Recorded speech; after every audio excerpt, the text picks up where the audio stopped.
Hello everyone and welcome back to the channel. My name is Deck, and if you enjoy talking about movies in any way, shape or form, you're going to feel right at home here. In today's video I'm doing a little bit more of a fun one that I've wanted to do for a while, and that is my personal fan casting for the DCEU, or the DC Extended Universe, so let's dive into it. So, kicking us off, I'm going to start with the Dark Knight himself, the Caped Crusader, Batman. And with that, I'm going to go with a casting that I've wanted to see for years, and that is Mr. Karl Urban. Now, Karl Urban, he may be a bit too old for this now, to be fair. I think this may be a bit of a jump, especially because I think most versions of Batman that we're going to get in the future will be cast younger, and obviously Karl Urban's not getting any younger. But I still think he would be a really good choice for the role, simply because I think he has the look for it, and also I'm kind of combining two different roles of his in the past to kind of make up for his Bruce Wayne and then Batman personas. For Bruce Wayne, I'm picturing his role in Red, and even though you kind of take away the insane side of that character, even though Bruce Wayne is kind of insane, you take away that side of the character from Red, and you kind of have this legit looking businessman kind of character that would really fit the Bruce Wayne persona. And then you look at his character in Dredd, where he played obviously Judge Dredd. That is a very Batman-esque character in the sense that he's brutal, he's violent, he wears a mask that also only covers up to the mouth, and he also kind of has a Batman-esque voice in that. So I think that Karl Urban, especially when he was younger, would have been a fantastic choice to play Batman.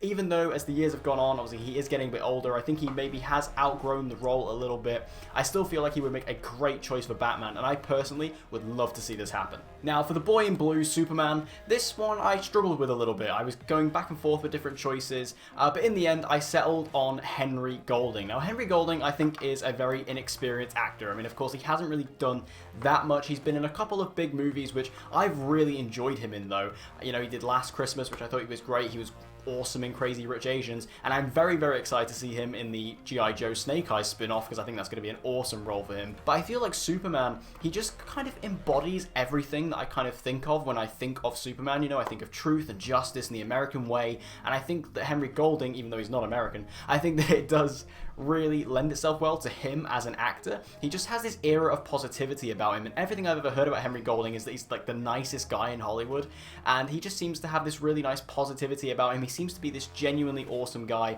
and I think he would really fit Superman really well. And also I feel like his pairing with Karl Urban, I think that would be a really cool Supes and Batman dynamic and pairing. I could just see that working, and I could see them two annoying each other, which I think would work really well on screen if we would get a really good comic booky Justice League film. So I think that Henry Golding works really well for Superman, and I'd love to see it. It would also be race-bending the character. We've never seen an Asian Superman before. I think that would be an interesting thing to see on screen. So I think that this would be a really cool choice and a really awesome opportunity for Henry Golding, an actor that I am continuing to love more and more the more I see of him. Now for Wonder Woman, completing our trinity, I'm going to go with Alicia Vikander. Now Alicia Vikander I think would work really well for Wonder Woman, even though Wonder Woman I really don't want to recast, because I think Gal Gadot is absolutely perfect as Diana Prince. I don't want to recast her. If I'm going to though, I think Alicia Vikander is a really strong choice for this role. I think that she absolutely embodies the character physically. I think she really portrays the role well, and also as an actress I think she's obviously fantastic in dramatic roles like Ex Machina. Even though that film doesn't really do much for me,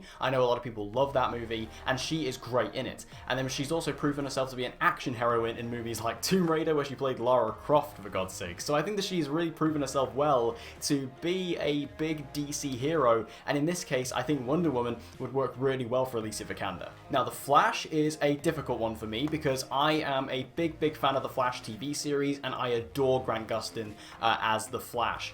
So for me, I instantly just think, well, I want Grant Gustin. But I can't have Grant Gustin, so I'm going to go with somebody else. And this is someone who has really poked my attention last year, and I really thought, when I thought of this guy to play the Flash, it's not someone who you would immediately jump to, but for me personally, I've really grown to like this choice, and that is Jack Quaid. And Jack Quaid, who is Dennis Quaid's son, he really impressed me last year in Amazon's The Boys. I loved that series, and he was great in it. And for some reason, I can't even put my finger on exactly why, I just see him as Barry Allen. And yes, I am talking about Barry Allen here.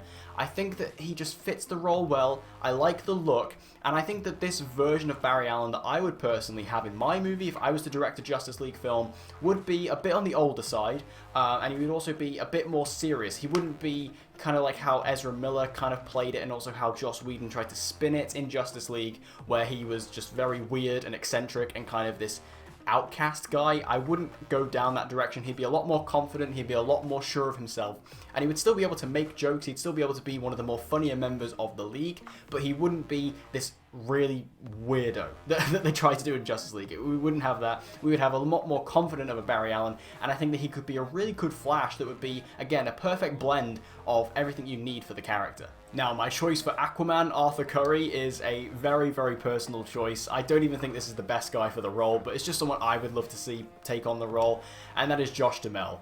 Josh Duhamel, I just love. Everyone knows, I've said it on this channel, I've obviously done a recent ranking video of this series. I love the Transformers movies. I absolutely love them. They're my guilty pleasures. And Josh Duhamel, who plays Captain William Lennox in those films, or Sergeant William Lennox, is one of my favorite characters, and I would love to see him take on a superhero role. I think it's about time. I think he's worth it. I think he's really good in everything he does, and I think I would love to just see him take on a role like this. And when I was thinking who he could play, for some reason I was thinking Aquaman. Maybe a bit similarly to Carl Urban. Maybe he's a bit too old for this now, especially when I'm kind of going with a more comic booky looking Aquaman.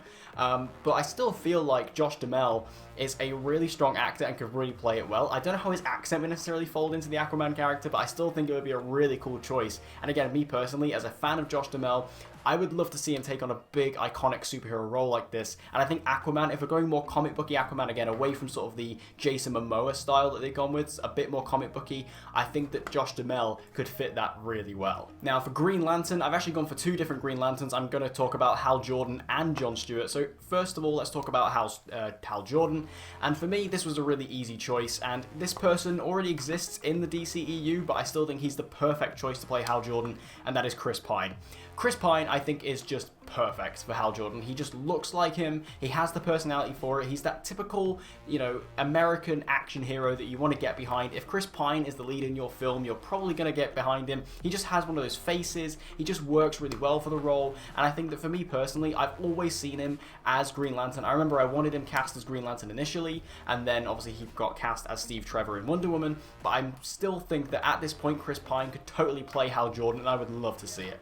Now, for Jon Stewart, who I would personally like to see in the Justice League film and in the DCEU, I've gone with the very obvious choice of Idris Elba. It's just perfect. Like, Idris Elba, he just works so well for this. He has the Jon Stewart look. I think acting-wise, he could really portray Jon Stewart well, based on what I've seen of him from the animated shows and also from the comics. I think Idris Elba embodies that type of character, and I think he would work really well for it. Also, Idris Elba always works well with other characters and other actors in big ensemble pieces, so I'd love to see him sort of bounce off these other people that I've spoken about. I just think he works super, super well for this, and again, I think he is a very obvious choice, but I think quite rightly so. Now, you can't have the Justice League without Martian Manhunter, so my casting choice for J'onn J'onzz is a bit of an ironic one, but LaMonica Garrett.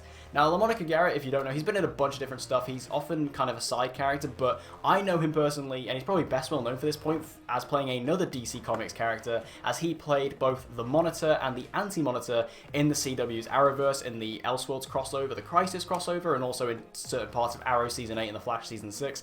He was a really awesome choice for that character. He nailed it. He was so good as the Monitor, as portraying this really deep, methodical, really higher presence being. He just worked really well for that character. And Martian Manhunter kind of embodies similar things. And as much as I love David Harewood on Supergirl, who currently plays the Martian Manhunter, I think LaMonica Garrett, if he can try to bring in the same mentality that he brought to playing the Monitor, I think that really lends itself well to Martian Manhunter. Again, they're quite similar characters, and I think that he could play it really well with a bit more humanity, add a bit more depth to the Martian Manhunter than he did for the Monitor. But if you keep that same style, if you keep that same sort of persona, I think it works really well and could just lead beautifully into Martian Manhunter. Now, for Hawkgirl, I'm throwing in Hawkgirl here. Hawkgirl for me is a really interesting choice, and for me, this is one of my favorite castings. Goldshifter Ferrani. Now, Goldshifter Ferrani, you would have seen most recently in the Netflix movie Extraction. She was really good there, really fun. I really enjoyed her performance. But my personal favorite performance of hers is from one of my favorite movies of all time, which is Patterson, the Jim Jarmusch movie starring Adam Driver. She plays Adam Driver's wife in that movie, and she is just fantastic there. She's phenomenal. And I'm thinking for someone like Hawkgirl, I think that a character like that needs to be portrayed with an actress along the talents of Goldshifter Ferrani. I think she works so well for the role. I think she looks the part. I think even though the hair is a different color, I think we can change that. I think that works fine. And I think that when I think about Hawkgirl, especially again when I think about the version that they did in the Arrowverse, I'm kind of thinking something along the similar lines, although I hope that this version would be much better written than the Arrowverse version. But still, I think Goldshifter Ferrani, when I think about her performances, when I think about how she acts, when I think about the way she portrays herself on screen, it works very well for the Hawkgirl character. So I think for me personally, Goldshifter is the one and only choice, and I would love to see this happen. I hope she gets a big role soon because, you know, I think Extraction definitely opened her up a bit more. I think more people would have got used to her, especially, you know, it was the biggest Netflix movie of all time, so I think she would have, you know, seen a lot more. Eyes would have been, you know, put on her a lot more, but hopefully she gets a big role like this, and I think Hawkgirl would be a great one for her. And finally, we have Cyborg, and Cyborg, for me, I think is an interesting character for the DC Universe. I really enjoy Cyborg when I see him in different things, and I really hope one day we do get a Cyborg movie. I'd love to see Ray Fisher actually get that Cyborg movie because I think he deserves it. I think he's, you know, he's given so much passion and dedication throughout the years to the DCEU and to Zack Snyder and stuff like that. You know, obviously we're going to get the Snyder Cut. We're going to see more with the Snyder Cut, but I think it's going to be really awesome if he actually gets that movie. But if we don't have Ray Fisher, I think a great casting choice is John David Washington, who is of course the kid of Denzel Washington. But John David is just fantastic in BlacKkKlansman. That's a movie I adore. It was one of my favorites of 2018.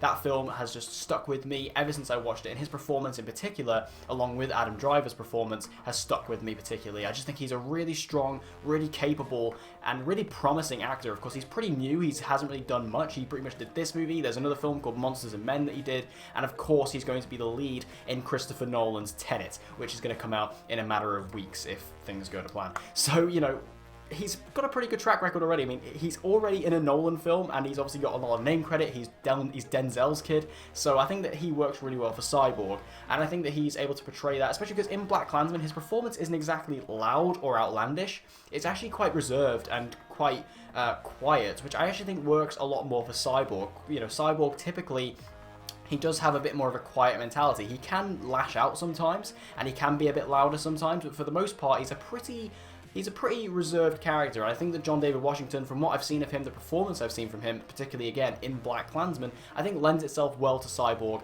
and I would love to see him take on a role like that, especially because now he is becoming a bigger movie star. Again, BlacKkKlansman was a big success. It was nominated for Best Picture. He's now the lead actor of a Nolan picture. I would love to see him take on a big superhero role like this, as I've said for many other actors in this list, because I think he just deserves it. I think he deserves a big shot like this, and I think Cyborg is a great fit for him. So there you have it. There's my choices for my personal fan castings of the DCEU. What do you think about my fan castings? Make sure to let me know your thoughts on this list in the comment section down below, and also make sure you leave your own personal fan castings in the comment section down below. And also, what I'd like to mention is I'm probably going to do more videos like this. I probably want to do a part 2 to this video where I want to rank and also talk about more DC characters and who I personally cast for them. So if you would like to see me cast a particular DC character or a number of different DC characters, make sure you give this video a like so I know you enjoy this type of content, and also let me know in the comments what characters you would like to see me cast next. It can be any DC character you like. It doesn't matter how well known they are, whatever. Just chuck a DC character in the comments down below, and I will do my own fan casting for them in the next episode. So I want to thank you guys for watching this video. I hope you enjoyed it. Again, if you enjoy this type of content, you want to see more, make sure you hit that like button. And also, if you want to see more movie content like this and other movie style content, make sure you subscribe and hit that notification bell so you don't miss any uploads from me. And I hope to see you guys again next time.